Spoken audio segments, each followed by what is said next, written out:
Go Live, estamos online, estamos online, estamos online. Muito bem, muito bem.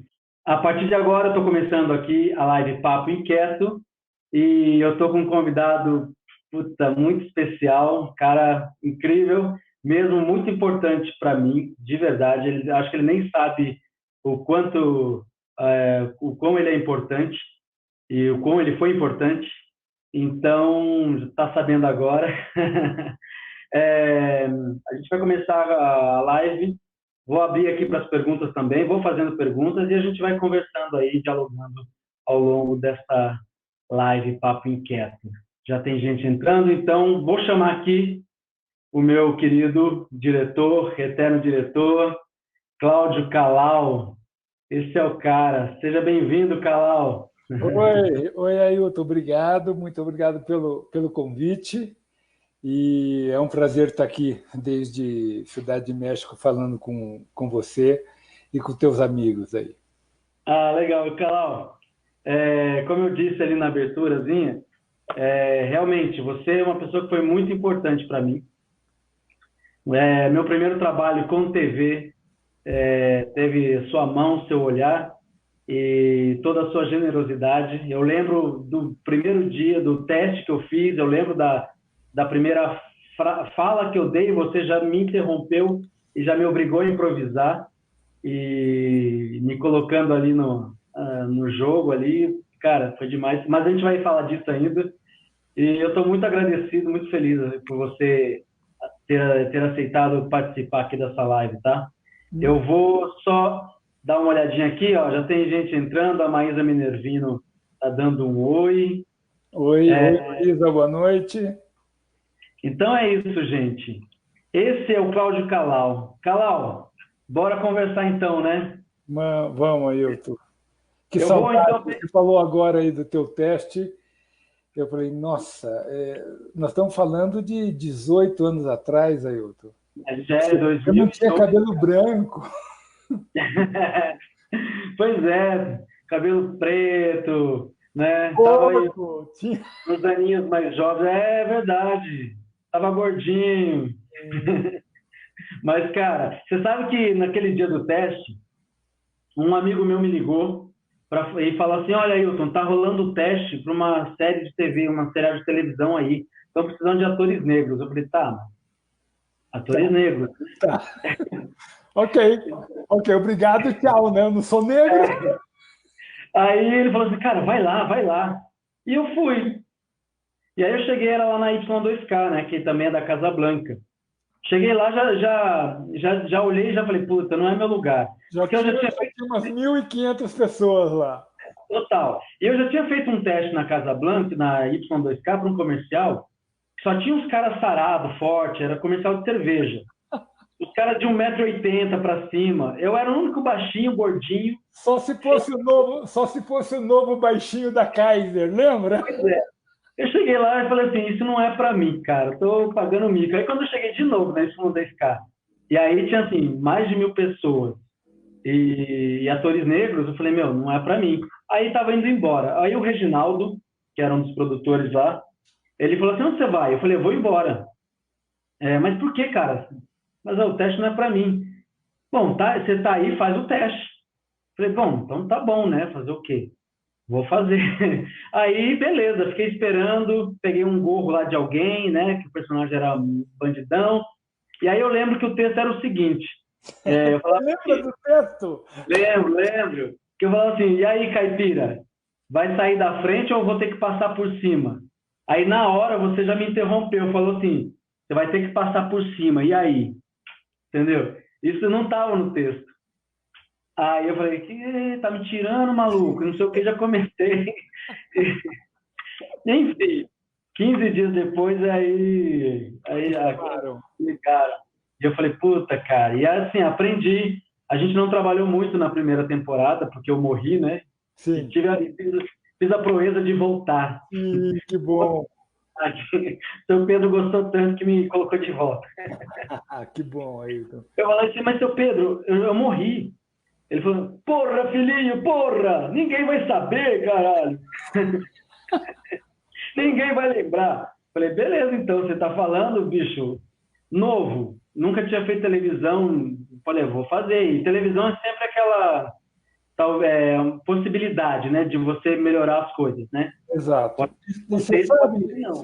você sabe, Ailton, uma coisa legal da Turma do Gueto é que nós fizemos, primeiro pelo que foi o projeto, né? Ou seja, então, o projeto ele era, quem trouxe foi o Netinho, aí, e foi escrito por uma loira dos olhos azuis, que era Laura Malim, né? A Laura, Isso, Laura. que era quem escrevia.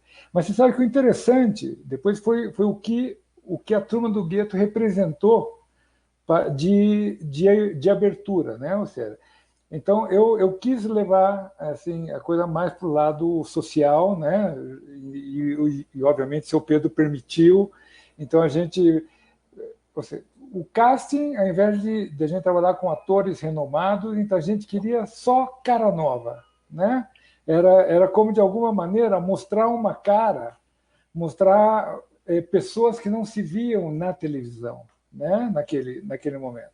E eu não sei se você lembra de algo, era que o tratamento visual que a gente dava era sem nenhum tipo de filtro e sem Sim. nenhum tipo de correção de cor, nada disso, porque a gente queria mostrar as coisas exatamente como as coisas eram, né? Então não tinha aquela coisa cosmética, aquela coisa de A maquiagem, né? maquiagem de cenário, nada disso. Era tudo como era mesmo na periferia. Desculpe. Eu cresci muito com isso, porque eu conheci gente assim, maravilhosa, e isso me trouxe também para o chão, né? Assim, baixou um pouquinho, que a gente vivia numa de fazer comercial na Casa Blanca, né? Aquelas coisas toda, não, e isso também levou a gente para um mundo mais real. Aí mira o AC aí, o AC já começou o AC. Mas, cara, a gente vai chegar ainda na turma do gueto, Claro. porque eu já elaborei essa pergunta aí, fazendo umas pontes aqui. A gente vai chegar lá, mas eu quero agora, Calau, ir lá para trás, falar do seu período em Portugal, Uhum. né, do seu trabalho. Então, assim, porque eu fui para Portugal a primeira vez em 2008, Uhum. e eu vou todo ano com um espetáculo, né, eu faço alguns projetos lá. E tenho muitos amigos, enfim, atores, e acompanho bastante as coisas por lá. Mas em 2008 foi minha primeira viagem para lá, e acompanhando a TV, as novelas, eu achava tudo muito duro, né, pelo que a gente estava acostumado a ver aqui no Brasil, né? Muito o quê? Era tudo muito duro, assim, a Ah, linguagem das novelas portuguesas, né? uhum. E eu queria que você falasse um pouco, assim, dessa tua experiência lá em Portugal, e qual foi a sua contribuição, a sua visão de experiência cultural de novelas Ok. e dinâmica televisiva brasileira dentro da TV portuguesa, assim. Ok. Então, só que antes de ir para Portugal, rolou algo muito importante para mim também, que eu fazia programas infantis do Eli Barbosa. Não sei se você lembra do Eli Barbosa, que tinha a turma da Patrícia e tal. E foi aí que eu conheci o seu Pedro. Olha só isso.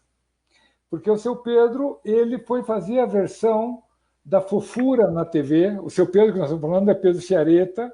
E foi aí que eu comecei a ter contato, porque eu trabalhava com o Eli na parte da parte de TV. Né?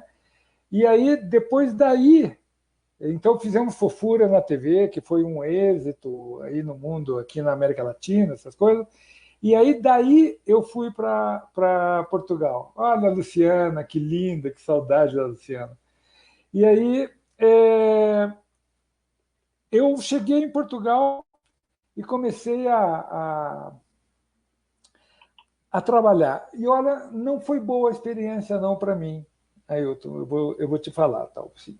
Porque, primeiro, porque eu cheguei em Portugal num momento em que estava um problema com os imigrantes brasileiros lá, que eu não sei se você lembra, então não sei se você lembra, você é muito jovem, mas teve um problema na história que o presidente era do Brasil era aquele que foi fotografado com a mulher sem calcinha, não sei, um tipo. Itamar Itamar Franco, Franco. isso. Eu lembro da mulher sem calcinha, mas não lembro Não do lembro, Itamar Franco. presidente. Exato. Então, e nesse problema estavam indo muito dentistas para Portugal. Então, a Lembro sociedade disso. portuguesa estava tendo um rechaço, assim, muito grande, estava rechaçando tudo que era do Brasil. Eu fui para fazer, junto com dois brasileiros, que eram Luciano Ottani e Alexandre Barro, que eram Muppets, que haciam Muppets para a TV Cultura, para essas coisas todas. Nós fomos fazer programa infantil em Portugal. Fui fazer uma coisa chamada Zastrás. E depois fui fazer uma coisa chamada Rádio Clube, que isso sim já era como uma malhação. Estamos falando há 30 anos atrás. Mas eu nunca consegui mudar nada. E tampouco eu acho que essa deve ser a atitude da gente quando a gente mora. Eu estou fora do Brasil fazem quase 35 anos, né? Porque eu já tinha vivido fora do Brasil antes de fazer a turma do gueto. Então, aí, ou seja, o problema todo que eu via nessa coisa é que o português ele era muito fechado. Né? Ele era muito fechado e não dava nenhum tipo de abertura. E você sabe que isso é uma coisa que me causou uma certa tristeza, porque foi o único país que eu não consegui beber na fonte da cultura, entende? Ainda que Portugal seja essa coisa linda com relação à cultura, eu não consegui decifrar o português, né? Porque o português é muito fechado. E como tinha esse problema contra os migrantes brasileiros, contra os imigrantes brasileiros nesse momento, eu assim não foi muito positiva, não. Foi a primeira vez, por exemplo, que eu senti o que era xenofobia, entende? Foi lá a primeira vez que eu vi que eu sofria por ser brasileiro. Então, assim, coisas que eu nunca tinha passado na minha vida. Então, a experiência de Portugal, a única coisa boa que nesse momento eu estava casado e em Portugal nasceu meu filho e eu tive a oportunidade de ver o Senna ser campeão em Estoril. Esses são os únicos bons recordos de Portugal. E o pastel de Belém também, que é gostoso. Mas hoje em Portugal está bem mudado, assim. Claro, Tá bem claro, eu sei. E, claro, a televisão também, o ritmo, as novelas, tem muito brasileiro Sim, lá, sim. novela, tanto na produção, como na criação e na atuação também. Claro, Mas claro. legal, cara. Eu sou suspeito um pouco para falar de Portugal, gosto muito. Não, eu também gosto muito. Eu também gosto muito, mas prefiro América Latina, entende? Sim, a mí me gusta mucho más. Sim. Me encanta. Cara, já que você comentou aí que morou em outros países, né? Então eu queria que você falasse, você foi para a Venezuela e você morou na Venezuela e na Colômbia, é isso? Sim, Falar um pouquinho. morei 15 anos na Venezuela. Depois da Venezuela, eu tinha ido já para Portugal, Espanha, Marrocos. Caramba. Sim, já tinha feito isso. E quando eu estava em Portugal, eu não estava muito feliz. Então, aí um cara que era amigo de Jorge Vieira, que era um cenógrafo brasileiro da Globo, que era muito bom, eles estavam indo para a Venezuela fazer novela. E uma pessoa lá chamada Juana Mata, junto com esse Jorge, me levaram para a Venezuela. Né? O argumento dele foi: se você não gostar, você pega o teu carro, vai até o sul e você já está no Brasil. Ou seja, ele não queria dizer que eu estava lá em Boa Vista. Não, mas eu já estava no Brasil. Entendeu? Então, aí eu cheguei na Venezuela. Agora, o interessante disso da Venezuela, no caso, Ailton, eu vou te dar um exemplo. Eu morei 2 anos e meio em Portugal. Eu nunca saí para tomar uma cerveja. Não, eu não tomo, mas eu nunca saí para tomar uma Coca-Cola com um português. Um português nunca me convidou para sua casa, Uhum. em 2 anos e meio. Né? São muito fechados, e talvez pela questão de imigração, naquele momento era assim. Eu cheguei na Venezuela 13 de dezembro de 91, ok? No dia 17 de dezembro, 4 dias depois, eu estava em Caricol, que é um bairro super popular assim, da Venezuela, dançando salsa, cantando gaita, que é a música de Natal da Venezuela, e eu levei para minha casa 52 hallacas, que é uma espécie de um tamal assim que eles fazem de Navidade. Isso em 4 dias. Então, em 4 dias, eu já tinha namorada na Venezuela, tudo assim, em 4 dias, entendeu? Então, era É, uma coisa super louca, porque o venezuelano é muito parecido com o brasileiro. sim.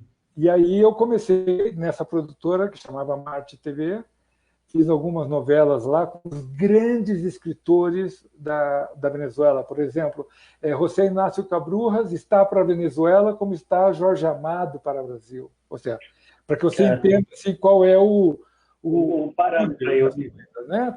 Então, eu fiz 2 novelas dele, e depois eu fui para a Venevisión, que foi aonde eu me encontrei. Então, nunca, não teve até hoje melhor lugar que eu trabalhei do que na Venezuela. É o lugar que eu mais gostei de trabalhar. Eu acompanhei as suas postagens, não quero entrar muito no mérito político aqui, mas eu acompanhava as suas postagens em relação aos conflitos políticos aí. Falei, pô, acho É como agora, né? É como que agora. Você sabe que filha da puta existe em todo lugar. todo Entende? lugar, cara. A única diferença é que o nosso fala português, entendeu? Mas aqui não tem muita diferença. E Então, o dano que eles causam é igual, exato, exato. pragas aí. Mas cara, mas legal. Eu também, a primeira vez que eu saí do Brasil para ir para um país aqui da América Latina foi para Argentina, foi em 2010. E, cara, aí me abriu a mente, assim, o horizonte. E eu falo, cara, por que que a gente é tão fechado? Por que o brasileiro é tão fechado, cara? Sim, A gente tem uma América Latina. exato. É a nossa bendição e é a nossa maldição, né? Assim, Sim, assim, por exemplo, eu cheguei na Venezuela, e eu nunca tinha ouvido falar de Simão Bolívar. Eu nunca tinha ouvido músicas de Serrat, que é de sim, Espanha. Então, o que abriu, exatamente isso como você falou, o que abriu a minha cabeça, entende? Foi uma coisa assim impressionante. Eu fiz um trabalho, eu acho que em 92, não é do seu tempo, você nem tinha nascido, mas em eu 92, sei, eu sei. a HBO, a HBO, a HBO Olé, a HBO, ela tinha criado um canal espanhol que era HBO Olé, que era só para a parte latina. É o mesmo HBO de hoje, só que era HBO Olé. E eu fiz o lançamento mundial de HBO Olé. Eu fui o diretor do lançamento mundial. Que Então, me legal. mandaram para a Argentina. Eu falei com Fito Páez, com Eliseu Subiela, a atriz Norma Leandro. Caramba. Ernesto Sábado fez um assado na casa dele para mim, Charlie Garcia, Soda Stereo, ou seja, Alejandro Lerner, todos esses monstros, Julio Boca, o bailarino, todos Sim, sim. monstros. E eu fiquei um mês na Argentina. E eu falei, gente, eu nunca tinha ouvido falar desses caras, entende? Mas é isso. O Brasil, a gente não sabe, não conhece, né? Quando você vai para os outros países, eles conhecem a nossa música, sabe? Na Argentina, todo mundo conhecia a nossa música. No México, os meus amigos conheciam. Eles querem saber da gente, e a gente não quer saber dos nossos vizinhos Exato, aqui. porque nós somos muito voltados para nós mesmos, né? Então, a Sim, nossa música é nossa música, a nossa literatura é nossa literatura, tal. Então, ao mesmo tempo que isso é uma bendição, porque isso faz com que a gente tenha acesso a uma qualidade de artistas impressionantes, né? E isso cria uma identidade própria. Ao mesmo tempo, isso nos aísla completamente, nos deixa completamente ilhado dentro desse continente, né? E a gente deixa de conhecer coisas muito boas, né? Desde a comida, a música, a poesia, essas coisas todas, né? Então é louquíssimo. Eu fico olhando o teu histórico todo, assim, acompanhando também pelas redes. Eu fico muito, eu admiro muito assim os amigos e as pessoas que eu conheço que conseguem sair para o mundo e trabalham na sua área também e esse seu trabalho consegue abrir portas, não portas só profissionais, mas portas para conhecer pessoas mesmo, sabe? Sim. Artistas incríveis, como esses artistas todos que você citou da Argentina e aqui da América Latina, que você fala, cara, eu tô aqui com essas pessoas também, olha só que legal. Eu nunca ouvi falar, mas Sim. eles têm história, eles constroem uma história, estão construindo uma história. Então, eu fico muito admirado, assim. Eu acho muito bacana. Mas, cara, ó, voltando aqui para nossa América Latina aqui, né? Porque eu acho meio estranho falar os latinos. Depois que a gente aprende e amplia a visão, eu falo, cara, mas eu sou latino. Claro. Né? Brasileiro não se vê como latino, né? Os latinos são os outros, eu não. Claro, então eu acho. Eu tenho uma hashtag que eu sempre coloco nas minhas fotos, né? Atores latinos, né? E aí um amigo falou assim, pô, acho legal que você se assume como latino, né? Ator latino, mas, cara, nós somos... Belchior fez isso em 73. Eu sou apenas um rapaz latino-americano, sem dinheiro no banco, sem parentes importantes e vindo do interior. Imagina! Que é bem meu caso, vindo do interior. Sem parentes importantes. Sem dinheiro no banco, sem parentes importantes, exatamente. É isso. Agora a música fez todo sentido para mim agora. Aquele, né? Sou eu, aquele. Mas vamos falar aqui da nossa latinidade brasileira.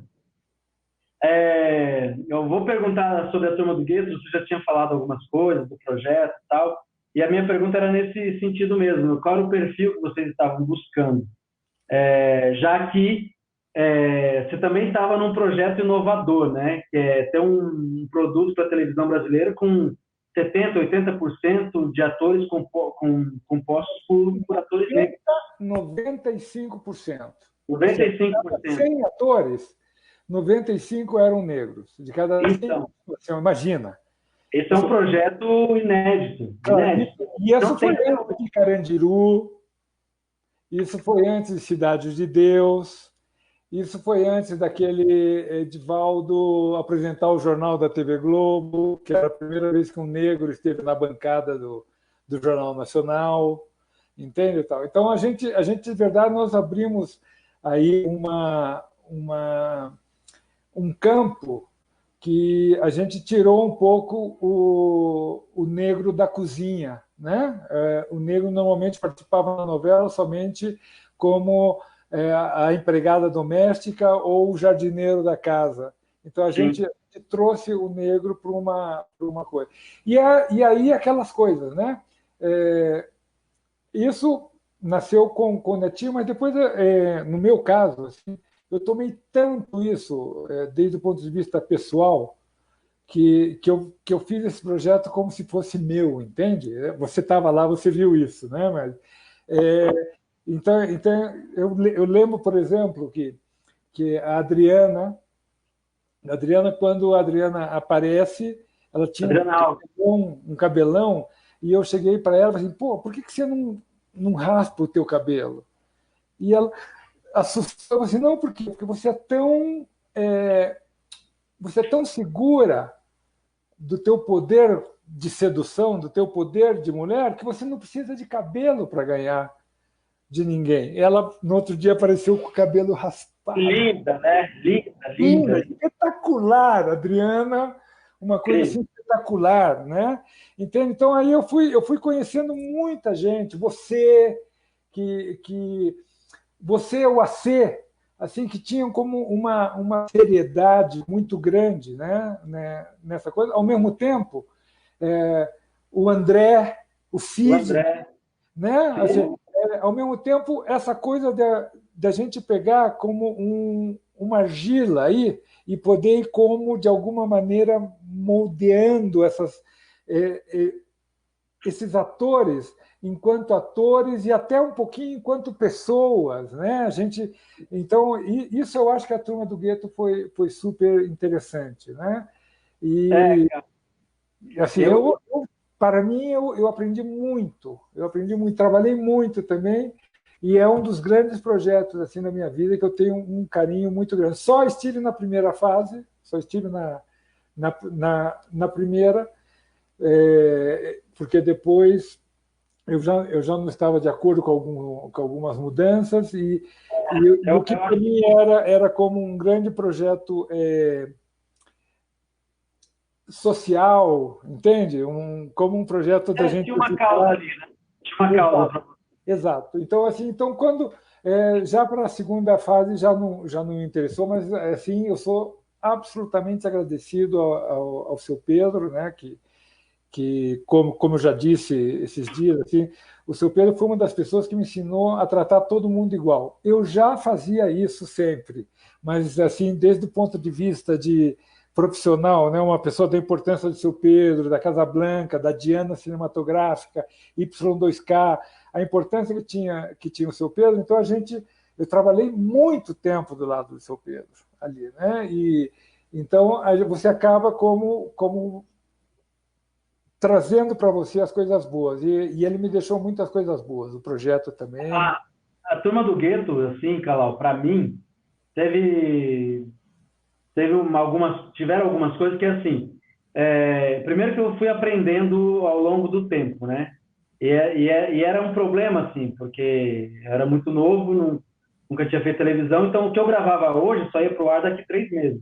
Então eu Sim, só comecei a me ver e a começar a me corrigir, a ir me trabalhando, né, e pegando uma fluência das coisas, sempre 3 meses depois, né? sim, Eu entendo. gravava muita coisa. Então, assim, não é um ritmo, não era um ritmo de Rede Globo, não era um ritmo de essas grandes emissoras que te cobram um profissionalismo e Claro, você você faz hoje e hoje mesmo à noite você está vendo a cena que você fez. e aí assim tinha uma coisa muito boa lá na Turma do Gueto, que era essa coisa O que eu acho que almoço, o no almoço é início do espetacular. projeto, também o início do projeto, como vocês criaram mesmo, porque esse projeto gerou amizade, assim. Eu tenho amigos, irmãos assim, até hoje que fiz lá na Turma do Gueto, que conheci lá o Sidney, o AC. O AC foi meu padrinho de casamento, o AC é meu brother, assim, a gente se indica com outros trabalhos, a gente se ajuda muito. O André, a Luciana, O André, agora, eu vi esse dia, o André é artista plástico. um puta de um Eu artista lembro quando o plástico. André chegou, o André mal conseguia falar uma frase de Pois nervoso, é, né? Pero pois aí, ao é. mesmo tempo, depois eu vejo o Sidney na TV Globo, entende? E esses dois em específico, assim, puta cabeça, os caras, o Sidney é um puta ativista, assim, do movimento negro, artista negro. É, ele dá a cara para bater mesmo e ele é inteligente pra caramba. O André é um puta artista inteligente também, artista plástico incrível, já tem um currículo invejável já, Sim, sim, sim. sabe? Estudou, fez USP, foi para Portugal, é, enfim, outro cara. Sim, outra coisa, e eu falei, nossa, me dá tanto orgulho. A Adriana fazendo novela na Globo, eu falei, uau! E eu falei, gente, e essa mulher chegou comigo, entende? E fez uma coisinha assim, aí super linda. Eu lembro que ela era passista de uma escola de samba, né? Carnaval, rainha, E depois aí, pô, nossa, e tanto artista de Luciana assim, que é uma coisa super. E ademais um mulherão, uma mulher linda, Luciana, entende? E o que tem de beleza tem de talento, ela é né? incrível. Não vai aqui nenhuma, e não é nenhum é, nada relacionado a matismo, nada disso. Ou seja, essa mulher tem uma beleza interior, exterior e atoral, entende? Que é impressionante. Olha ela aí falando, entende? É impressionante. Aninha, Ana de Mambro, que Ana, ou seja, era de verdade. Assim, a primeira, para mim, que foi a vida, o Neil também, né, que é um cara o Nil extremamente também, que talentoso. depois foi para Globo. O Sim, Nil faz uma porrada de filmes aí, um atrás do outro. um tipo extremamente. Já tinha o seu nome, eu lembro que quando ele chegou, ele era talvez um dos atores com mais experiência. Já tinha o seu nome, o Meia Bola, que Pois é, o Fran, o saudoso Fran. o saudoso Frank, que era uma coisa louquíssima, era um personagem assim que se você parar para pensar hoje, é um pouco Tarantino, né? Uma coisa assim como perturbada. E Realmente, é uma figura muita que coisa talvez legal. em outro lugar talvez não tivesse chance, assim, não tivesse oportunidades, né? E a Turma do Gueto, realmente, esse projeto veio abrindo portas para todo mundo. Oh, Calau, tem o Eliel aqui, um amigo, um grande amigo também, brasileiro, também mora na Itália há trocentos anos, já trabalhou com gente grande lá. E Uhum. ele falou aqui que você dirigiu a versão da Fina Estampa. Eu vou chegar na Fina Estampa logo, logo, tá? Eu já fiz essa pergunta em relação a essa novela aí. Mas vamos lá, viu? Eliel, seja bem-vindo, meu querido. Oi, Léo, um abraço. Um abraço. Já te conto, já te conto. E aí é o seguinte, dentro disso, dessas suas apostas, né? Eu tenho a impressão que você é um cara que realmente gosta de apostar no novo, né? Que você se apaixona por esses projetos novos. Você teve no início aí no processo da criação da Turma do Gueto, você também apostou na Vila Maluca, que era um projeto novo na Rede TV, Então, né? me chamaram para criar o departamento de dramaturgia da Rede TV, entende? A Mônica Então, cara, Pimentel, que hoje é a CEO da Discovery Brasil, a querida Mônica Pimentel, e aí eu levei o Pernoca, porque o é, Pernoca trabalhou comigo na Vila Maluca, que era uma coisa louquíssima também, entende? Um projeto novíssimo. e você sabe que eu gostava, cara? Eu assistia. Eu Ah, gostava era você? porque Era você? era eu.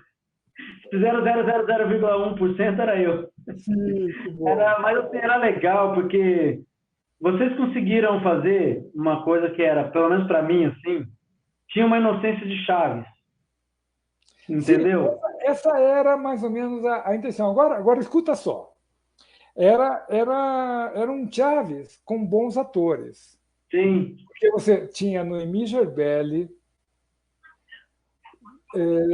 o Duda Manberti, entende? Duda Manberti.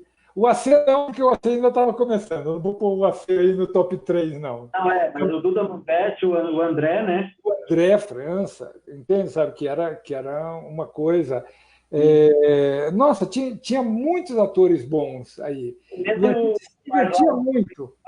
que o que falava o que, Sim, o Marcos ele Martins. tinha do circo também, né? Sim, o Marco Martini e a esposa dele, a Valquíria, eram caras do circo, entende? Eram pessoas que tinham essa visão aí de povo, né? E o Marquinhos, infelizmente, também nos deixou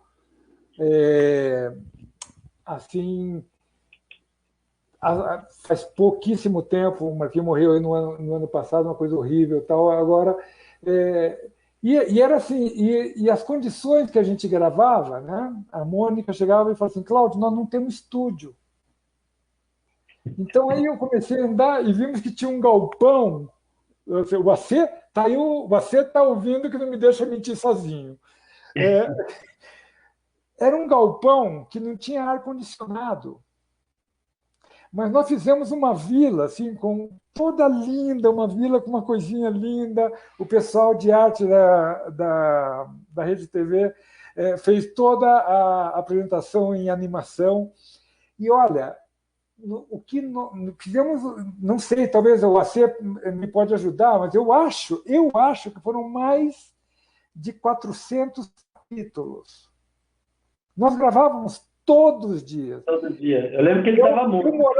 Eu morava em Mogi das Cruzes, ia todo dia de Mogi Caramba. para Barueri. Eram 105 quilômetros para ir, 105 para voltar, todos os dias. Entende? Então, a minha hérnia discal eu devo a Vila Maluca. Mas eu amei fazer esse programa, super divertido, coisa para crianças, assim, eu estava super divertido. Não, eu gostava muito, eu vivia no Pedro HC, surgiu uma oportunidade lá, algum cara no meu perfil, me indica, mano, me indica. Porque eu gostava mesmo, achava muito legal, e realmente era um elenco muito bom, e Sim. As histórias eram divertidas.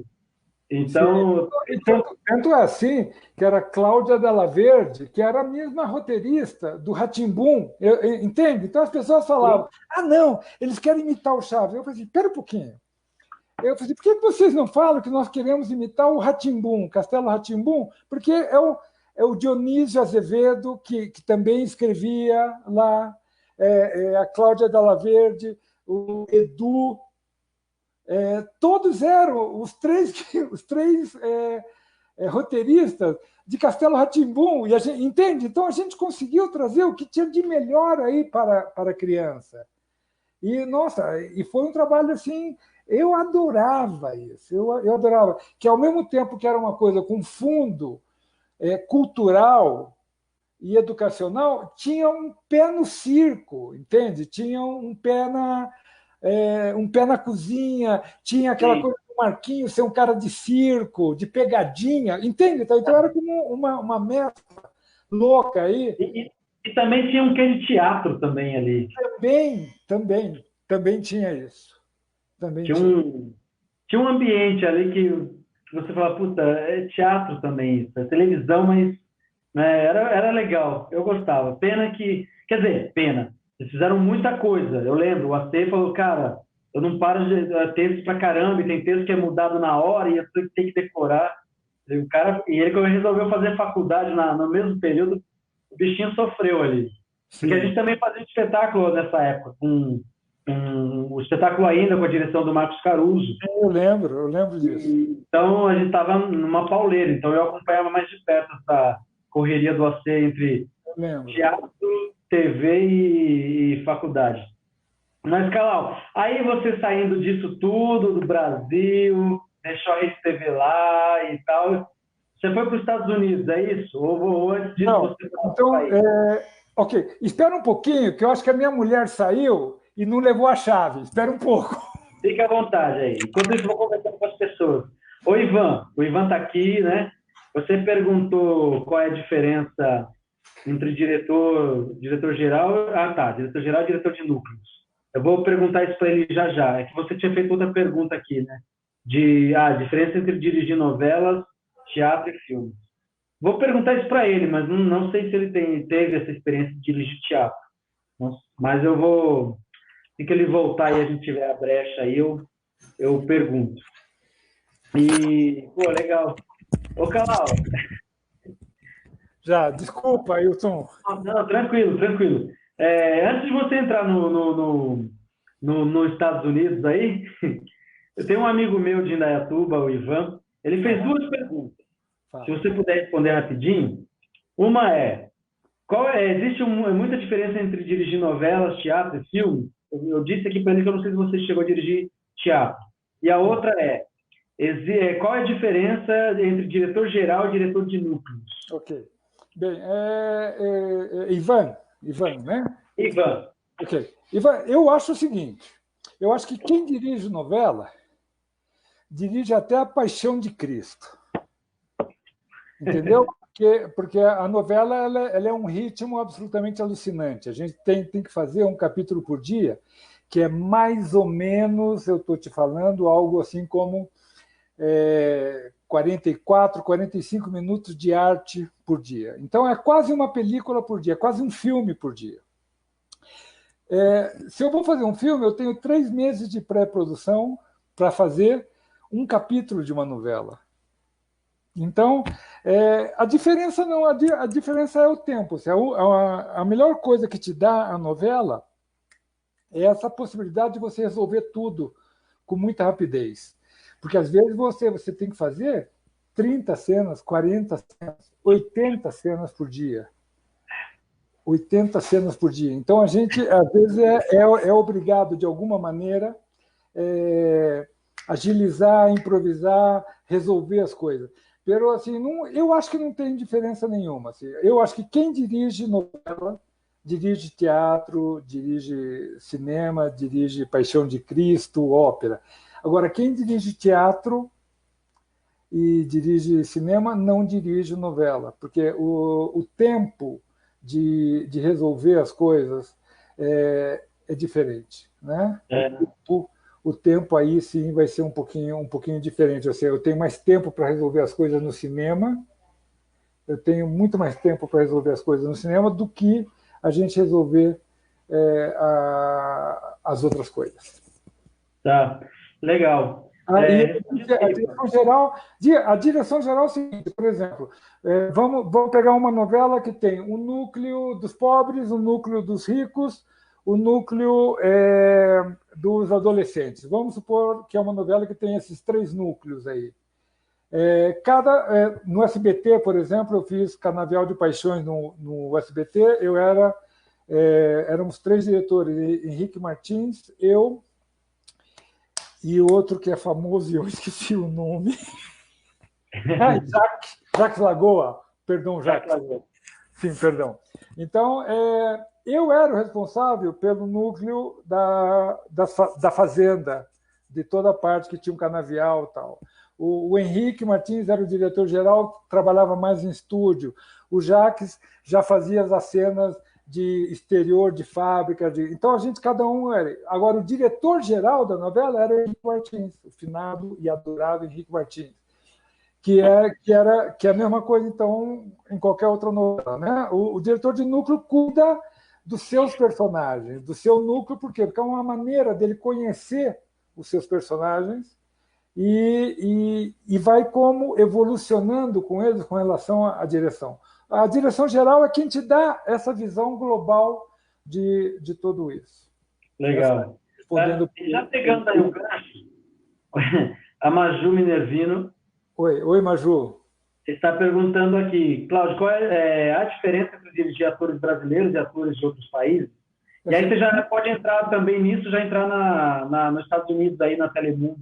Ok. Não tem diferença, não. Né? Assim, são todos ególatras, são todos... tem um ego... Não. Alguns sim. Pero não tem muita diferença, não. Porque o ator, quando é bom, ele parece que ele se rege, ele se dirige, ele se norteia por algumas coisas assim muito claras em todo mundo, e você sabe do que eu estou falando, Ailton.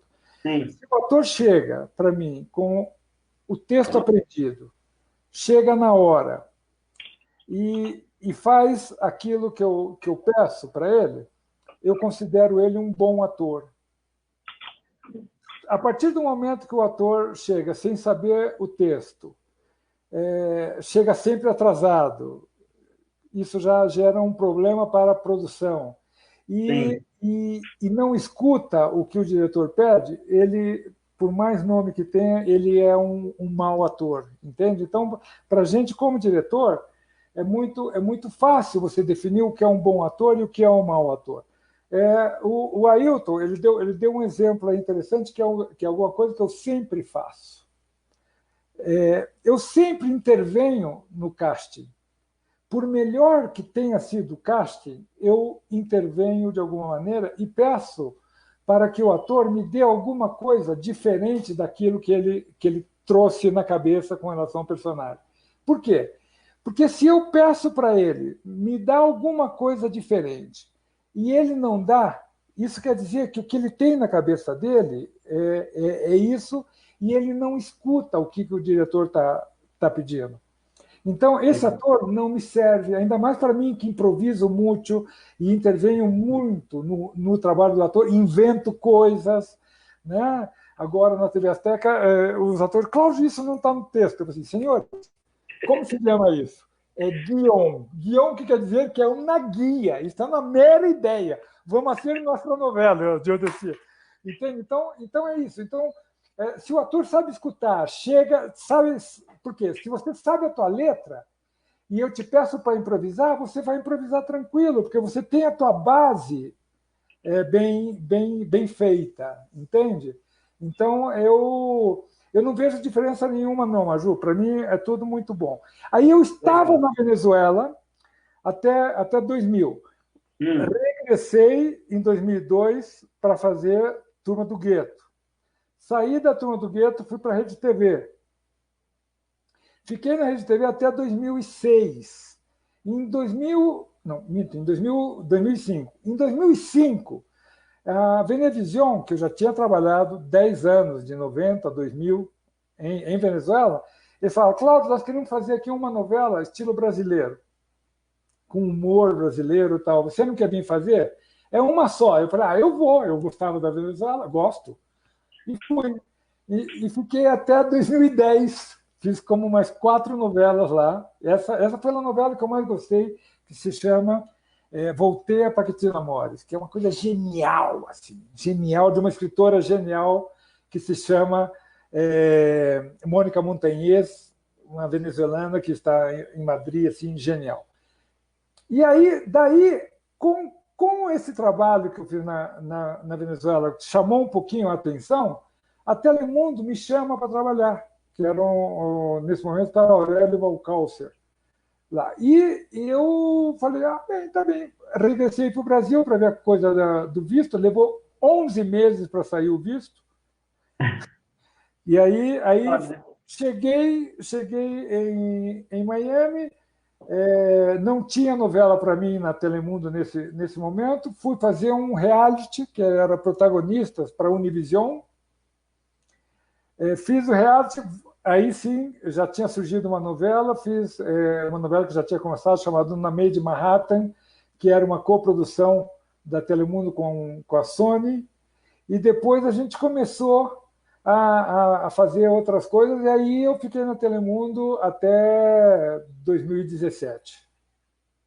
E você estava Na falando. Telemundo, então, a Telemundo, ela começou a fazer muitas coproduções.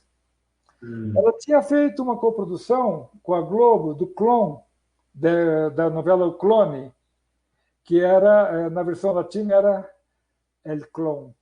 E isso, El Clone, que foi feita como meio em. Foi gravada no Rio com atores latinos, e era uma coisa assim. E eu lembro que um produtor, Arnaldo Limanski, ele disse: Cláudio, eu queria que você estivesse com a gente aí. E eu até saí da Rede TV para ir fazer essa novela e depois não rolou. Então eu falei: putz, e não rolou para fazer essa primeira coisa. E essa tinha sido a primeira coprodução da TV Globo com a Telemundo. Aí, estando já tinha feito como 4 ou 5 novelas na Telemundo, aparece de novo uma coprodução com a TV Globo, que era para fazer a versão latina de Fina Estampa. Só que a palavra fina estampa não tem equivalente com o que tinha a novela, que era a marca da roupa que tinha as pessoas lá. Era fina estampa assim, um cavalheiro de buena figura, né, de boa figura. Tal. Então, como a história era da Griselda, que era uma handman, uma mulher que arrumava as coisas todas, nós chamamos de marido em alquiler, que era um termo que se usa muito na América Latina para esses tipos que vão consertar coisas em casa. Então, eu tenho que colocar uma televisão. Chama um marido em alquiler. Aqui também, né? O marido de aluguel. Essa expressão chegou aqui há pouco tempo, assim, não fazem muitos anos, não. E aí a gente fez. E o legal disso foi que foi uma novela feita com padrão Globo de qualidade. Entende? Então, nós revolucionamos o que era. E quando o Guilherme Bockel viu que o diretor era brasileiro, o Guilherme Bockel era da TV Globo, das produções internacionais. Quando o cara viu que humor brasileiro, ele ficou louco, assim, falei, ai, graças a Deus, um brasileiro que entende um pouco o humor e tal. E a gente terminou, oi Solange, a gente terminou fazendo aí uma novela muito legal, que eu acho que foi, assim, plasticamente, é uma das novelas que eu mais gostei de fazer, porque veio o diretor de fotografia da Globo, o José Tadeu Ribeiro, o pessoal de arte, e ficou 2 meses em Miami, dando todas as classes sobre o que fazer, e eu dirigindo como sempre dirigi, novela brasileira, com humor.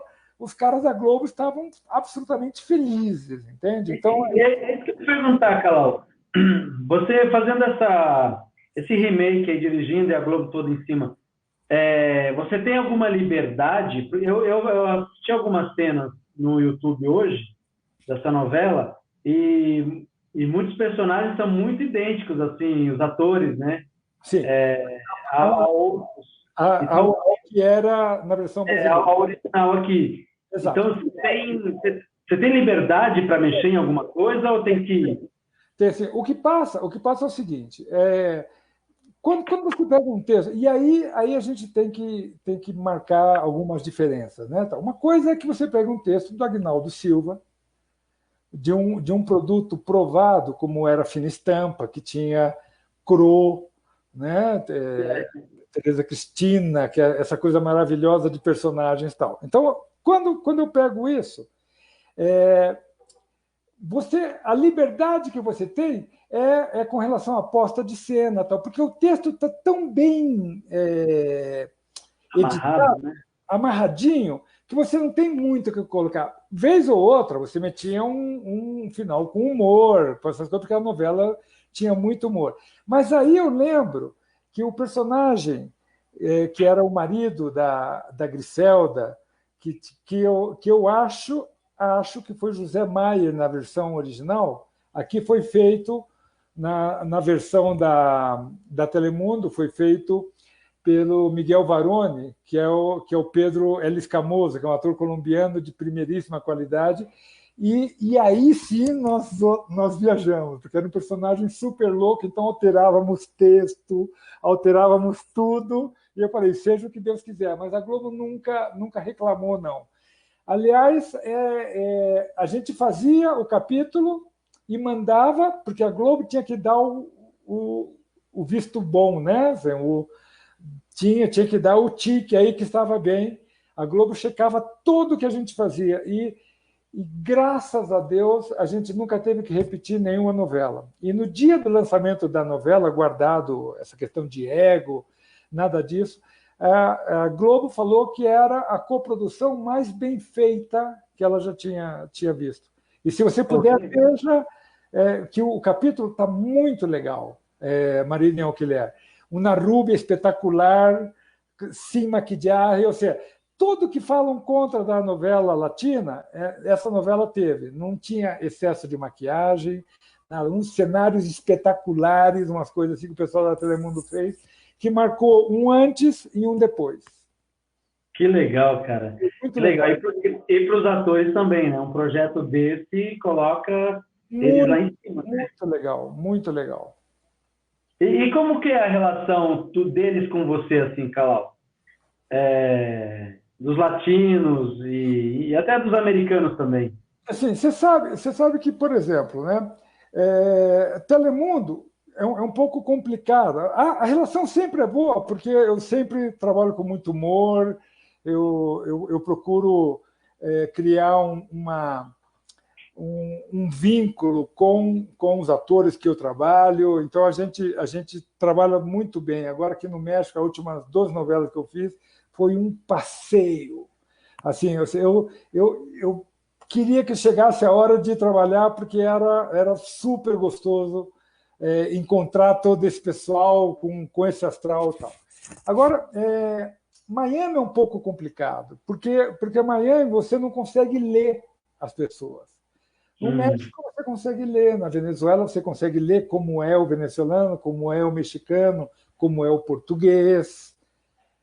Mas em Miami, como é uma torre de Babel, que tem gente de todo mundo, na novela você tem ator colombiano, ator peruano, ator equatoriano, ator argentino, ator mexicano, ator inglês, ator americano, ator brasileiro que habla espanhol. Ou seja, tu tem aí uma novela, 10 nacionalidades. Na equipe de produção, 10 nacionalidades.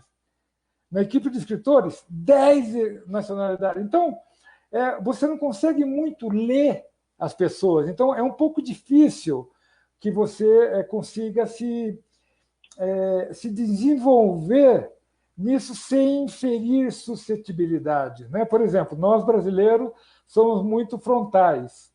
Né? Então, o argentino também, o espanhol também. Mas quando você chega para você, um diretor de arte fala, Cláudio, olha aqui, o que você achou? Eu disse, não, eu achei que está muito ruim.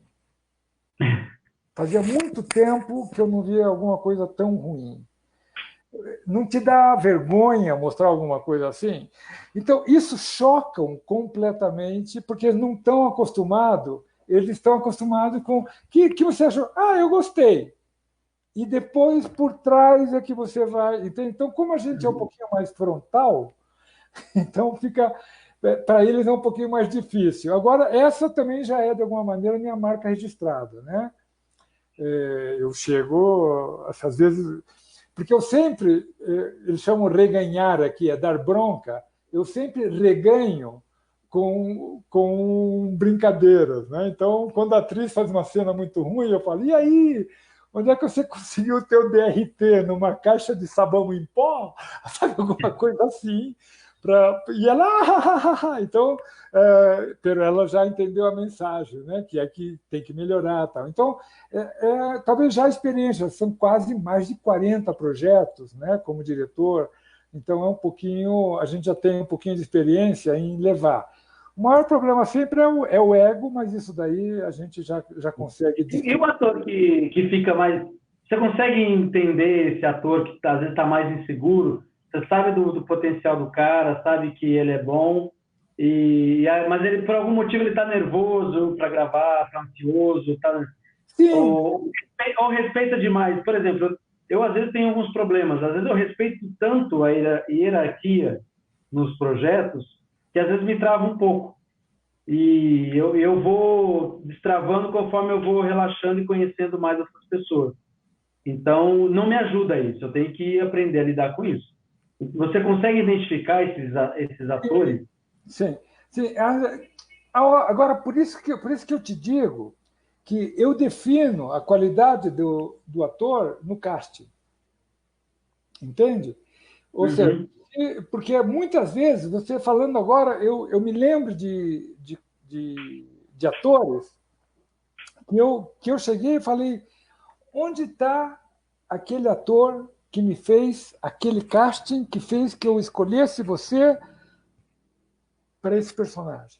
Ou seja, ele está dentro de você em algum lugar. Então, para mim, o processo de casting é absolutamente importante. Por isso que todas as novelas aí que eu pude intervir nessa questão de casting, porque é onde você vai definir a tua novela. Você vai saber quem pode te dar determinadas coisas, entende? Então, esse ator inseguro, o que eu faço é isso, é relembrar ele que ele, de alguma maneira, ele ganhou esse personagem porque ele foi melhor do que muito. Assim, e onde está esse cara aqui? Então, por exemplo, nessa última novela que eu fiz, que chama Educando a Nina, que é uma versão de uma novela argentina, que é com um cantor de hip hop, uma coisa louquíssima, assim, 600 extras, show de hip hop, uma coisa louca. E a gente chegava e falava, olha, faz tal coisa. Aí, em sério, o diretor, eu falava, qual foi a primeira coisa que eu te falei no teste? Que ia ganhar o personagem quem não tivesse medo de fazer o ridículo. Então, era engraçado que quando entravam atores já durante a novela, e eu pedia alguma coisa absolutamente absurda, e ele falava, isso é em sério? Os outros diziam, é sério, faz o que ele está mandando já, entende? Mas é isso. Então, se o casting a pessoa me faz aquilo, eu consigo depois trazer isso de volta. Que legal. Eu pergunto isso porque eu sei dessa sua generosidade toda e esse seu olhar, né? O Assi colocou aqui, o Calau é de uma sensibilidade ímpar, gratidão eterna. Porque ele também foi um caso assim, né? No teste, assim não, mas o teste dele não estava saindo. Você falou para ele na casa. Ele travou! Estou contando, hein, Assi? Estou contando. Sim, o AC travou no teste. Mas aí você vê você vê pela postura dele, assim, espera um pouquinho. Esse cara é muito mais do que do que essa letra que ele esqueceu, né? E então eu falei, não, eu não lembro, mas eu acho que eu falei para ele, volta daqui 2 dias, um dia depois, volta aí tranquilo e a gente faz. Eu acho que eu fiz isso com ele, travei, ela travou. Entende? E isso acontece muito, isso acontece muito. Então, às vezes, a gente tem que chegar, e isso não é só ator que tá começando. Eu tive protagonistas que travaram assim na cena. E eu saía, vamos tomar um café, e aí vou tomar um café, a gente conversa um pouco, relaxa, vamos fazer?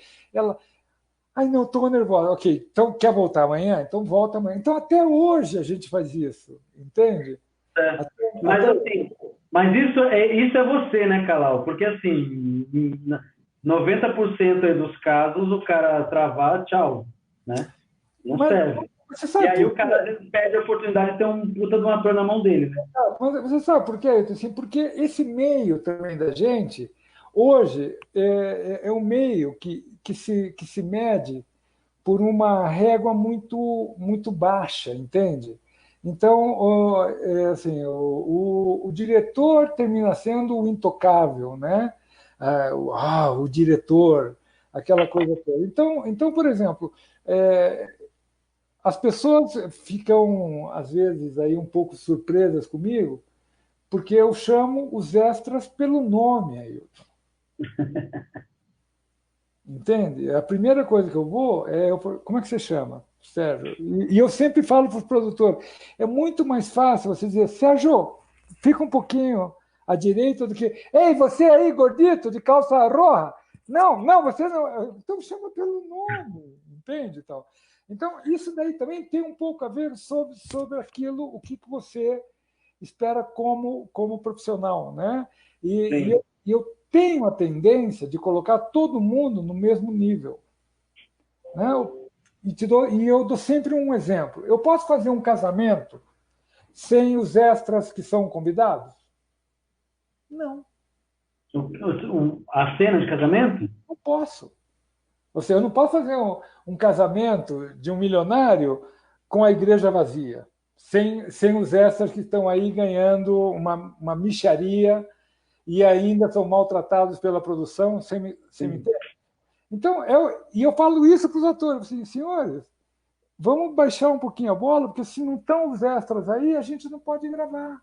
Se não está o câmera aqui, não adianta você ser uma carinha bonita, você ter saído na capa da Playboy, você ter 3 milhões de seguidores no Instagram, não interessa, a gente não vai gravar, porque o Zezinho, que é o nosso câmera, está gripado e não pode vir trabalhar. Entende? Então é uma questão de você deixar claro isso desde o começo. Entende? Que você não vai aceitar essas coisas. E isso é muito difícil no meio com tanto ego. E eu tenho uma vantagem, que é, por exemplo, eu cheguei aqui no México sem conhecer ninguém. Ou seja, eu não conheço ninguém. Então, para mim, todo mundo é como Garrincha. Todo mundo é João. Entende? Então, aí chegaram, eu falei, mira, tem um ator que quer, não vou citar nome, mas tem um ator que quer ser o contrafigura da novela, porque ele está contratado pelo canal e tal. Eu disse, ok, mas o contrafigura é um cara que tem que ter 30 anos. Quantos anos ele tem? 47. Eu disse, bem, traz ele aqui. E vem o cara que é famosíssimo aqui no México. E aí, eu quero, eu assim, meu irmão, você não vai ser, você tem mais papada do que eu. Entende?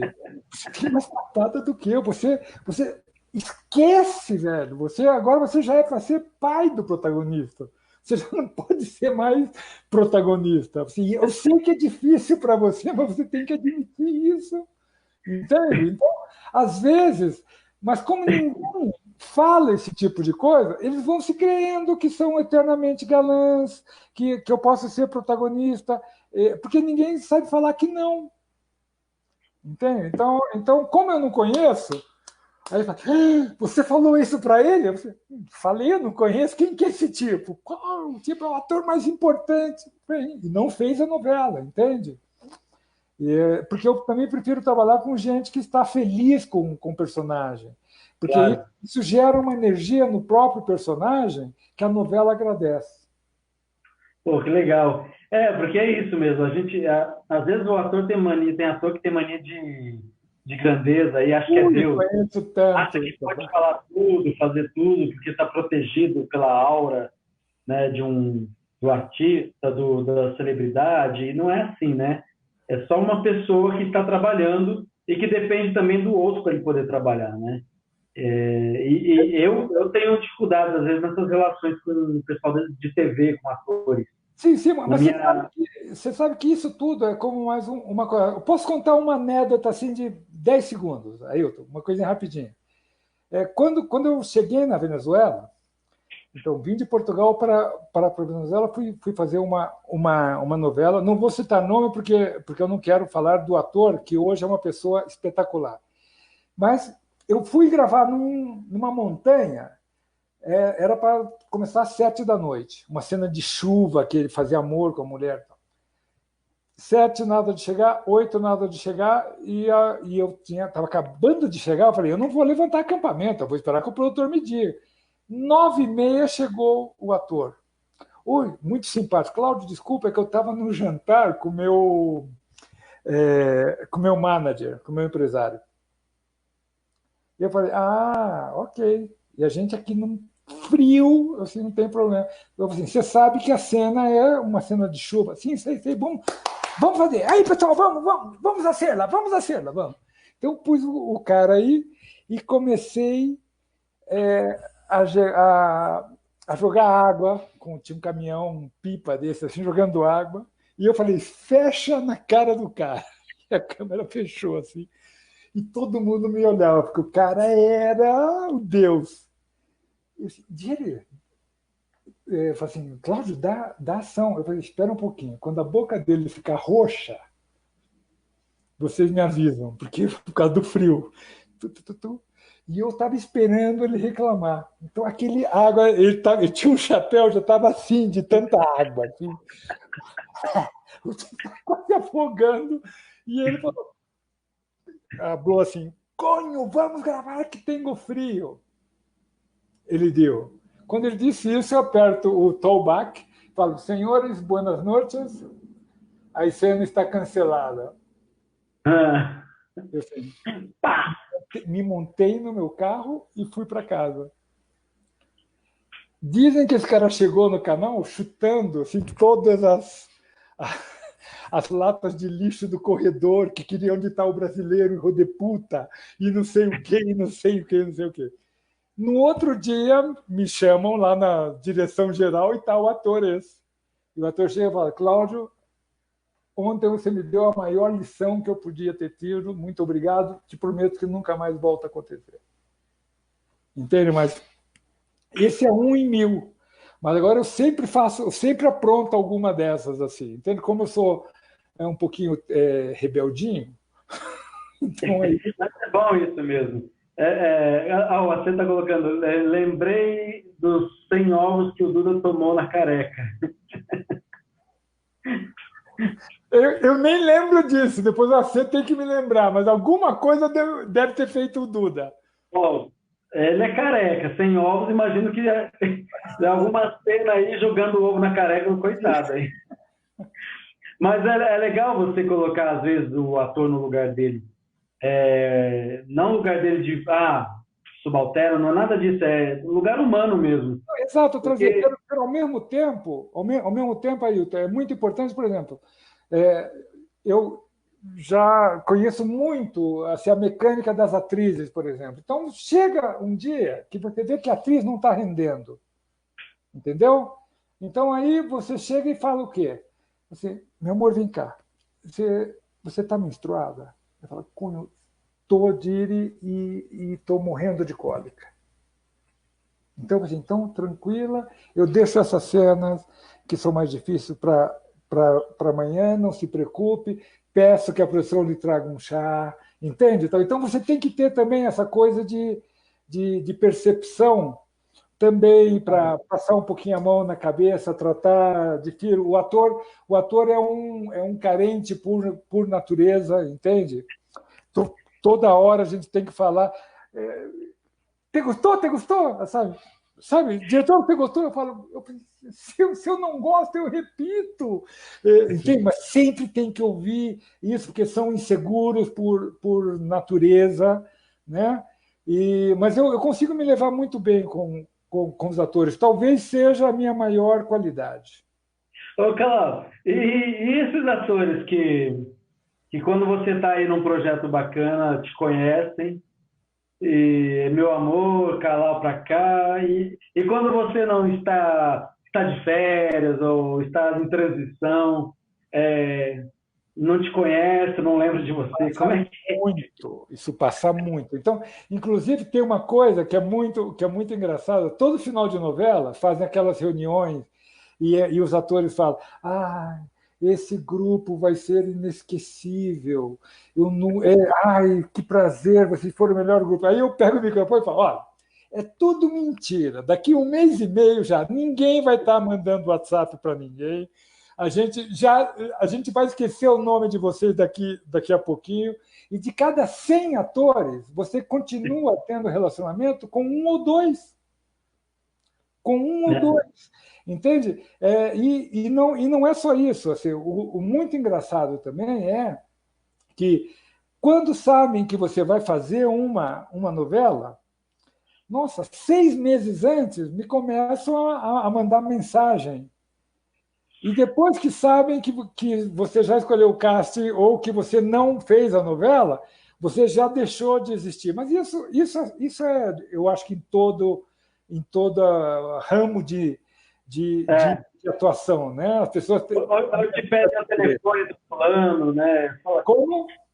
ou te pede o telefone de alguém, do fulano, fala, gente, é o seguinte, eu só trabalho com ele, eu tenho o telefone dele, mas é para falar de trabalho. Eu não tenho autorização, não é assim. Você Não é não assim. sai dando o telefone das pessoas. Não, e isso, agora entrando por um outro lado, eu tenho duas filhas mulheres, Isadora e Luísa. Sou um homem com uma mente feminista, mas eu sofri muito disso também, eu estando fazendo a turma do gueto, ligavam em casa e me diziam: oi, Cláudio, eu faço o que você quiser para me colocar na turma do gueto. E eu pensei: ah, que bom, passa lá então, faz um casting. Não, não, você não está entendendo, é o que você quiser, Nossa. entendeu? Então, putz, é difícil isso, né? Tal, mas aí, então aí a gente fica aí um pouco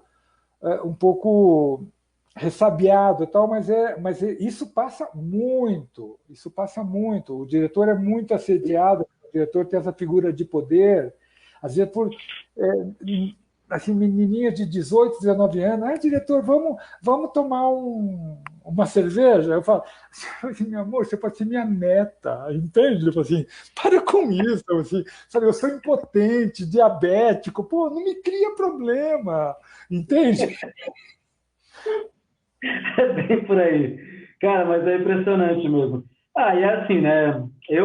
Quando acontece algumas coisas desse tipo comigo, eu tento sair, pessoas se incomodando, pedindo contato. Eu tento sair na educação primeiro, né? Ó, daí depois eu tento não responder. Aí a pessoa insiste, aí, cara, eu sou obrigado a ser grosso, porque a pessoa não está respeitando, Claro, né? Então, por claro. que eu vou respeitar essa pessoa? É, sei lá, quando eu estava trabalhando com o Marcos Caruso, fazendo peça com ele, que tinha de gente que nunca falava comigo, pedindo para passar o contato dele, para ele ler um texto dele, para, sabe, cara, não sou eu, velho. Sim, mas ao mesmo tempo, Ailton, a gente tem que ter um pouquinho mais assim. Por exemplo, eu tento sempre que posso ajudar, conectar tal, mas é porque também é, é tão limitado as opções, né? Que se você mora no interior de São Paulo, você tem um texto e você não sabe como fazer esse texto chegar na mão de uma pessoa. Entende? Então, talvez o único vínculo é esse. E as pessoas aí parece que tem né, um visor assim e não consegue ver as outras coisas.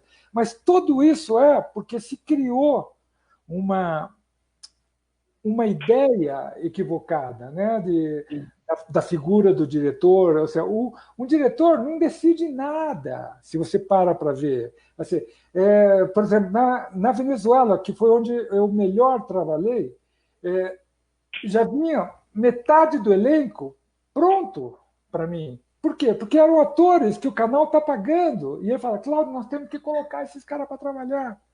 Então você era obrigado a ter gente na sua novela que não era uma qualidade atoral daquela que você queria. Então, existe 1 milhão de fatores aí para Claro. decidir se você coloca um personagem ou outro. Outra atriz que é espetacular, mas ela tem os olhos azuis. Cunho, na novela já tem 3 olhos azuis. É, essa novela está parecendo uma novela nórdica. Então você tem que abrir mão de um dos 4 porque tem um olho azul. Uma outra em Telemundo, uma atriz espetacular, ela cometeu o erro de fazer o casting com o cabelo com rabo de cavalo e tinha uma orelha assim, a mulher. E, eu, e o cara chegou, olhou e disse: não, ela tem a orelha muito feia. Eu falei: não, ela é boa atriz, a gente opera a orelha, faz qualquer coisa. Não, não, não, não, não. Já foi. Já foi.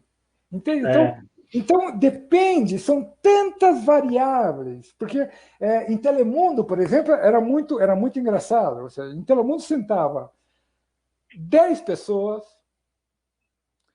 para analisar o casting.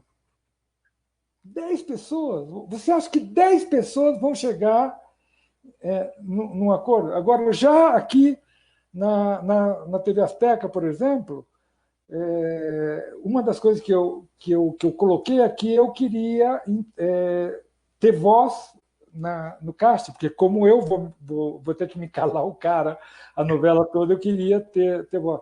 E foi pela primeira vez, a outra novela não, porque eu cheguei tarde por causa da coisa do terremoto, então eu estava aqui no terremoto, fechou a embaixada, eu não podia começar a trabalhar, algumas coisas assim.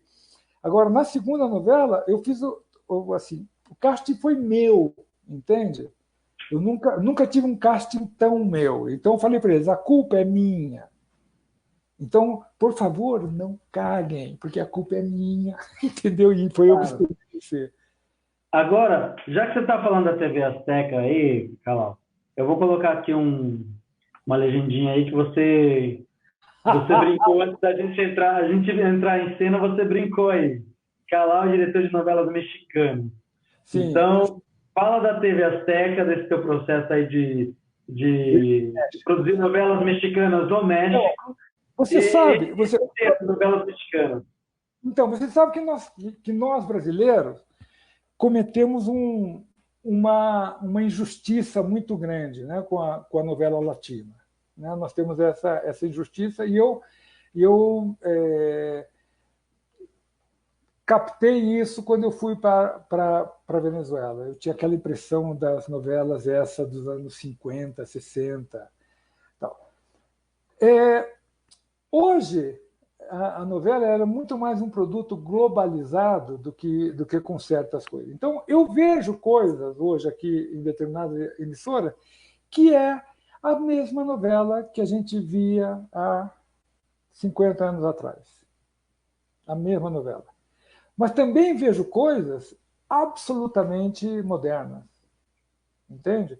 Mas a gente, pelo mito, a novela parece dramalhão mexicano. Né? Então, agora, aqui entra naquilo que eu queria te falar, a diferença fundamental da novela brasileira para a novela mexicana. Né?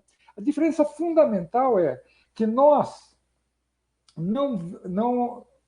novela ela não surge do folhetim cubano, da radionovela cubana. A nossa novela ela surge quando Assis Chateaubriand busca diretores do Berliner Ensemble, Ziembinski, e empieza aqui e começa no Brasil a fazer direção com um olhar muito mais grotowskiano, né? Uma coisa muito mais naturalista do que a radionovela cubana. O problema é que o ADN da novela latina é a radionovela. Então, e o que é a radionovela? Que para cada ação tem que existir um texto. Então, por quê? Porque é rádio, eu vou pegar este copo e vou atirar na sua cabeça. Nós, no Brasil, o que fazemos? Pegamos o copo e atiramos na cabeça sem o texto. Mas só como o ADN da novela latina é a radionovela, ele tem que colocar um texto para ilustrar a ação. Uhum. E isso faz com que a telenovela latina seja menos fluida. Porque nós, no dia a dia, tocou a porta, você pode falar assim, um momentinho, Ailton, eu vou... Um momentinho, eu levanto, vou lá e abro a porta. Como o ADN é da radionovela latina, tocou a porta. Um momento, Ailton, estão tocando a porta, eu vou abrir. Para que a pessoa... Entende? Então, eu, desde que eu comecei a ir na Venezuela, eu começava a gente chama tatear isso, eu começava a arriscar isso. Eu falei, não. E isso começou a marcar uma diferença nas novelas que eu fazia. Então, qual era a reação? Uau, parece novela brasileira. Entende? Porque deixava de ter o texto para cada ação. Ilustrar a cena com texto ainda, né? Ou ilustrar o texto com a cena. Exato, mas é tão simples quanto isso. É tudo uma questão de influência. Nós não sofremos a influência da radionovela. Obviamente, teve radionovela também, mas a grande influência da televisão foram os grandes diretores que trabalhavam numa linha mais naturalista. Né? Você pegava um texto de Dias Gomes, era uma coisa espetacular, Jeanette Claire, entende? Então, a gente não tinha essa reiteração de ação em texto. Então, mas isso é muito fácil quando você pega. Então, hoje, por exemplo, eu cheguei a pegar novelas na Venezuela, a última novela que eu fiz, que se chamou, não, a penúltima, Torrente, que no final de um capítulo, o tipo está fazendo, essa mulher estava se afogando, ele está fazendo RCP nele e fala assim, ela quase morreu, mas está viva. Eu falei, poxa, gente, vamos trocar isso por vive, e termina a novela, e amanhã vamos ver se ela viveu ou não. Entende? Tá? Então, porque eram isso. Então, como a gente já tem um pouquinho de experiência, eu sempre assim, falo para eles assim, não reiterem a ação em texto. Tudo que é reiterativo em texto, eu falo, não pode apagar do texto. Então você acaba fazendo um trabalho conjunto com os dramaturgos, né? Não. Eu vou ser bem sincero para você. Ailton, tem novelas que você não sabe a cara do escritor. Você acaba fazendo um trabalho conjunto com teus atores. E só quando você muda alguma coisa muito grande é que o escritor reclama para o dono do canal, e o dono do canal te chama, e aí você fala para ele, vamos, então eu faço a versão dele, mas daqui uma semana vamos ver como é que está o rating. Entende? Então você joga isso. Então isso passou comigo. Então a gente mal conhece os escritores conhecem na festa do final da novela. Ai, sou eu que escrevo. Eu disse, então a culpa é tua, que legal. Entende? Então, mas isso. Então, a gente já com o ator, não. Com o ator, a gente tem que ter. A primeira coisa que eu falo é isso. Não sejam reiterativos em texto. Tudo que for reiterativo, que você vai fazer na ação, faz a ação. Mas tira isso do texto. Que legal, cara. E aí, assim, você tá, então, você não está mais na TV Azteca. A gente vai chegar aí no teu projeto pessoal. Absolutamente desempregado. Muito bem. E ainda mais nessa época agora, né, Ailton, que a gente sabe que o Covid, a indústria de entretenimento vai ser a última indústria que vai renascer, porque, obviamente, é muito mais importante um farmacêutico do que um diretor de TV. Né? A gente sabe que, obviamente, é muito mais importante um chofer de ônibus do que um diretor de TV. A gente sabe que é muito mais importante a senhora que faz a comida para os seus filhos do que um diretor de TV. Então a gente entende completamente isso. Né? O que só eu estou aproveitando é que eu sempre acreditei muito que os momentos de crise são os melhores momentos para você tentar mudar alguma coisa com relação a seus projetos. Então, eu comecei... por exemplo, uma coisa que eu sempre quis fazer muito era documentário. Ou seja, o melhor estilo para mim de televisão que eu vejo todos são documentários. Eu não assisto novela, por exemplo, mas vejo todos os documentários. E era algo que eu sempre quis fazer, muito, era documentário. Então, eu comecei, quando eu fui em Cancún, porque eu estou fazendo aí também, eu estou com um projeto com os colombianos, que é um projeto de um reality de robótica para ninhos, que é genial. É genial. Que é trabalhar com ninho, com coisa de robótica que eu nunca vi em minha vida. Então, fui para a Colômbia, a gente gravou um piloto, depois me mandaram para Cancún para que eu tentasse vender isso junto com o pessoal da Fundação Arte e Ciência de Colômbia, uma coisa louquíssima, assim. E eu, estando lá, eu vi o estreno da série Hernán, que é sobre Hernán Cortés. Não sei se você já ouviu falar, se chegou no Brasil aí. Tá bem? Não É a conheço. série latina mais cara já feita. É a série latina mais cara já feita. Mas aí surgiu um debate que falava, não, por que fazer uma série sobre Hernán, que foi o tipo que praticamente massacrou os indígenas no México, que acabou com a população indígena mexicana, ou seja, um personagem do mal. Né? E por que não fazer uma série sobre as mulheres mexicanas? Eu fiquei com isso na cabeça. Isso foi, eu acho que em novembro. Eu estava morando em Miami, fui para Miami com isso na cabeça e comecei a conversar com os amigos, com Beatriz. Tenho isso, tal, o que você acha? O que você acha? Tal. Aí vim para o México e isso, durante 6 meses, acabei na semana passada um projeto sobre 9 mulheres esquecidas pela história mexicana, que, de alguma maneira, foram as mulheres que formaram esse ser feminino mexicano e que vai, assim, começa em 1900 até 2020, vai desde Adela, aquela do corrido de Adelita, se Adelita se fuera com outro, se Adelita. Essa, assim, para conhecer quem foi essa mulher, a importância que ela teve na Revolução Mexicana, até a última vítima de feminicídio, que foi uma universitária que o professor tentou violá-la, estuprá-la, né? Tentou estuprá-la, e ela não aceitou, o cara lançou ela de um 5º andar de um edifício. Caramba.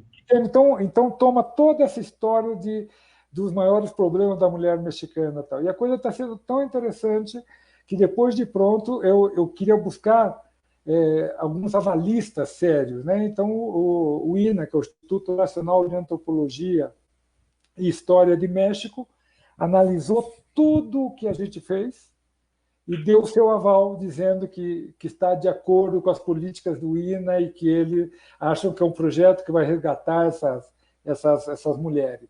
E a Anistia Internacional também, porque tem muito a ver com feminicídio, desaparecimento de presos políticos, aqueles assassinatos de mulheres na cidade Juárez. Tal. Então, o interessante disso tudo é que eu não vou dirigir esse projeto. Eu só inventei o projeto, mas eu quero que seja o primeiro projeto, assim como foi a Turma do Gueto, onde 90% sejam mulheres em todas as funções. Que bonito, hein, cara? Produção, todas as autoras dos roteiros mulheres, diretoras mulheres, pós-produtoras mulheres, entende? Então, isso vai chamar também a atenção de alguma maneira. E eu aí como um ente aí que está aí por detrás vendo e dando os palpites. Que legal. Pô, Calau. Está muito Cara, legal. é nesses momentos que a gente cria, né, também, né? Quando eu tive minha passagem pelo CPT, com Tunis Filho e tal, tinha sempre esse discurso, né, que a gente cria na dificuldade, né, e lá tinham muitas dificuldades, principalmente financeiras. Mas tem sua lógica também, né? Eu acho que a gente... Se você eu acho que não deve ser assim sempre, mas eu acho que a dificuldade ajuda a gente também. Você para pensar, no caso, você viu aí essa coisa. Eu trabalhei na Telemundo praticamente 10 anos, sem ter 15 dias de férias. Por quê? Porque antes da novela terminar, já me tiravam, faltando um mês, para eu começar a fazer a pré-produção da próxima novela. Entende? Então era como. Então, nos últimos 10, 12 anos aí, eu nunca pude, eu tinha muita vontade de fazer algumas coisas, mas eu nunca pude porque eu estava trabalhando muito. Então, agora, onde a gente, de uma maneira obrigada, de uma maneira ruim, porque está todo mundo sem dinheiro, né? A gente não tem poupança que aguente 7 meses sem trabalhar, né? Então, nesse momento, eu falei, nossa, talvez agora, ao invés de ficar aqui em casa, aí engordando, eu vou começar a fazer. E comecei, junto com isso, me juntei com outras mulheres e fizemos esse projeto que já está na mão de algumas pessoas, já talvez Prodo, essa revista aí de produção, já vai ser uma entrevista, e já na segunda já vai estar na mão de todo mundo aí, e se sair alguma coisa, a gente te avisa. Ah, legal. Calau, a gente já está aqui em 1 minuto, 1h33 já. A live era só de 1 hora. Eu falei, nem vou. Sim, é que eu falo muito, desculpa. Nem vou, mas tá incrível o papo aqui.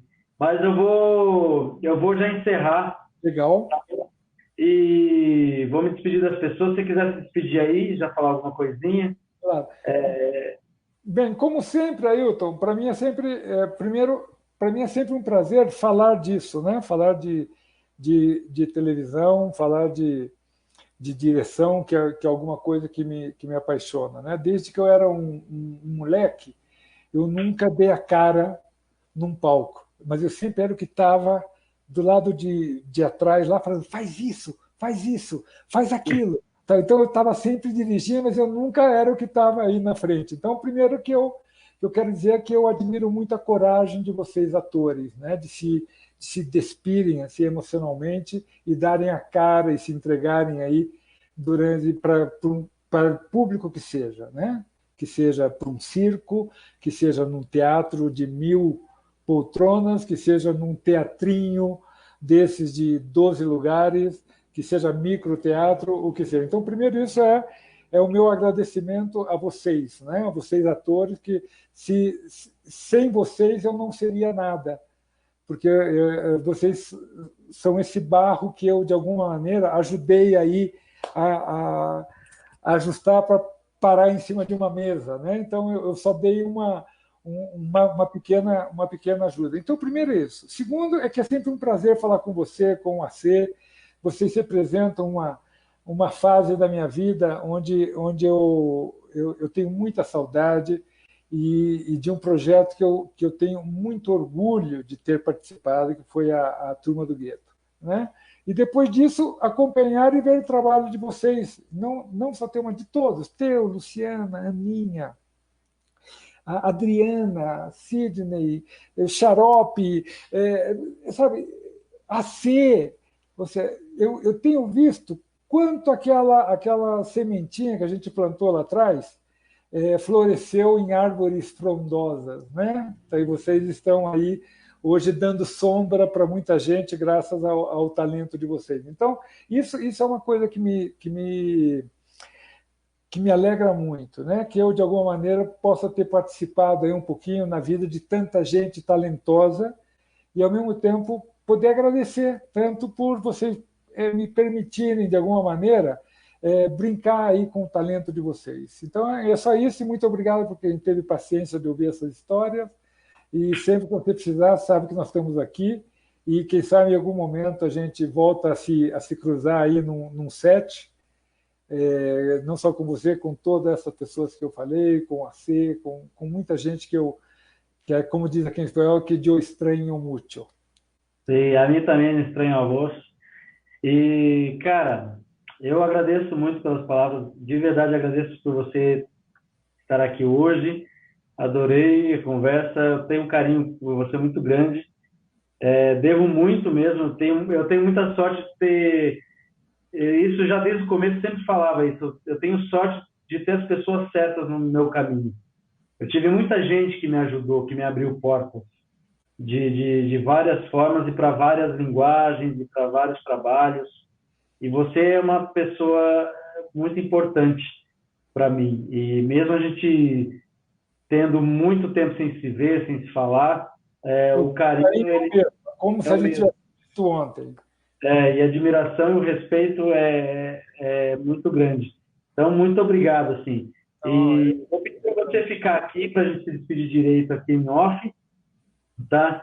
Eu vou só dar um recadinho aqui, falar do meu amigo Sérgio Mercúrio, um argentino, que também é uma pessoa que eu devo muito. Estudei com ele lá em 2010, minha primeira viagem para a Argentina, né? Foi fazer um curso lá, um retiro e artístico, e ele está hoje com cursos online e cursos incríveis, gratuitos e pagos, que legal. enfim, para todo tipo de artista, de várias linguagens. Acho que vale a pena entrar lá e conferir. O Sérgio Mercúrio é bonequeiro, é escritor, é cineasta, é um cara.